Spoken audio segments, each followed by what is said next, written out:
and welcome to Business Morning on Channels Television.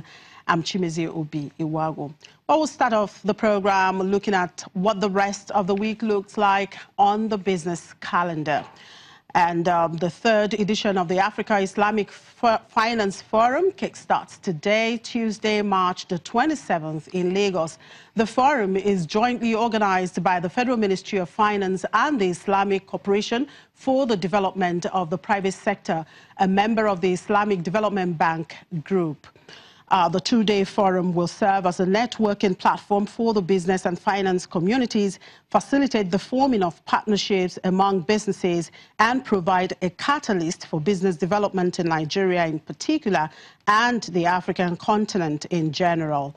Also today, Africa Prudential PLC and Nimeth Pharmaceuticals will hold their annual general meeting in Lagos. The Nigeria Agro-Food exhibitions will commence today, as well as the third edition of the Point of Sale Innovation Summit.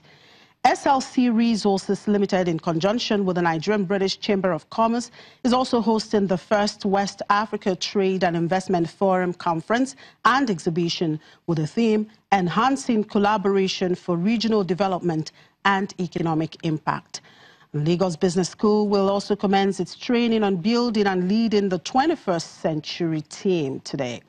And the Center for Ethics and Sustainable Development will also begin its Sustainable Infrastructure Delivery Colloquium in Lagos.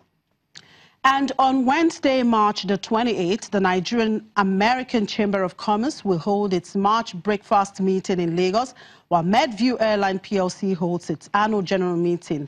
Guarantee Trust Bank PLC will also be marked down, that's today, having declared a dividend of ₦2.40.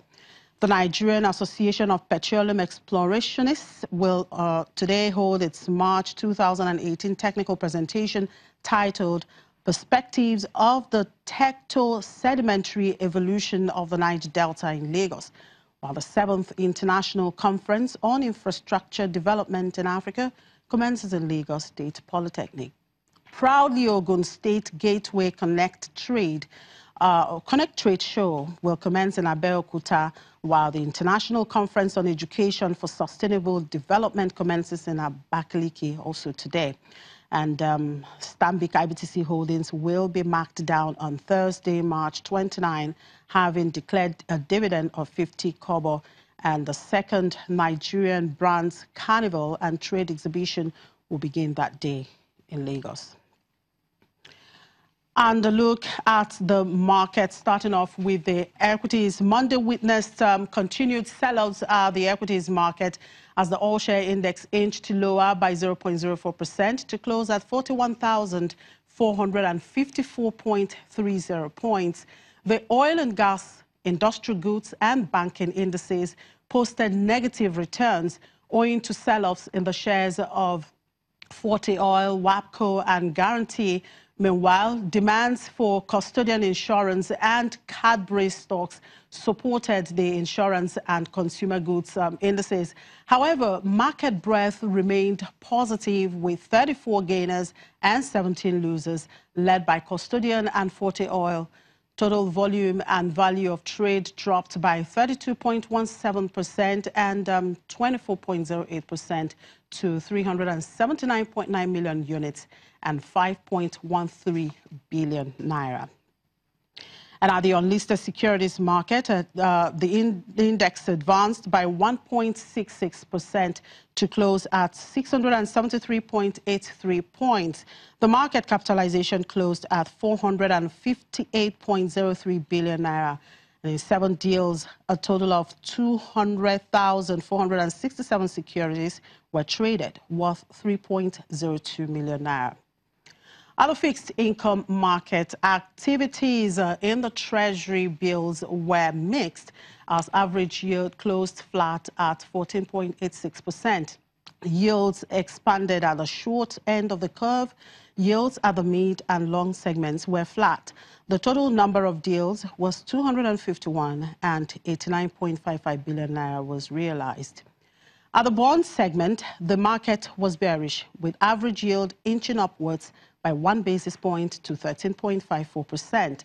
The short and mid segments experienced sell pressure, while yields at the long end were flat.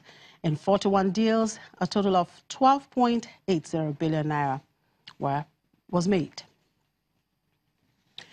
And one of Africa's richest women, Alakija, has asked African governments to formulate legislations that will recognize women and the female child as legal holders of family inheritances. Ms. Alakija was speaking on a one-on-one interview with Channel's TV Business News editor Bosun Omofaye on Women as Tomorrow's Leaders at the 2018 Africa CEO Forum in Côte d'Ivoire. The oil and gas billionaire also wants banks' credit rules relaxed for women to fund their small to medium enterprises. Over the years, you've had time to reflect on your journey in life and in trying to excel. But what are some of the solutions that you've thought about that could change the perception, all that you've described as key challenges and barriers against women leadership in business and in finance, in every aspect of life on the continent? I think it should really start from home, from the cradle, with parents encouraging their girl child that they can do what their brothers can do, that they have the ability, and they should not look down on themselves, even if it seems as if society is looking down on them. They shouldn't see themselves that way, that they have the brains, they have everything their brothers have, and they should be encouraged to be to become leaders when they grow up. The fact that society doesn't really appreciate them that much, they have to go out and let the world know that it is important for them to be able to achieve this, and they have to go out and get it themselves. So it starts from the cradle. Parents have to instill that into their children from the start. And education. Education is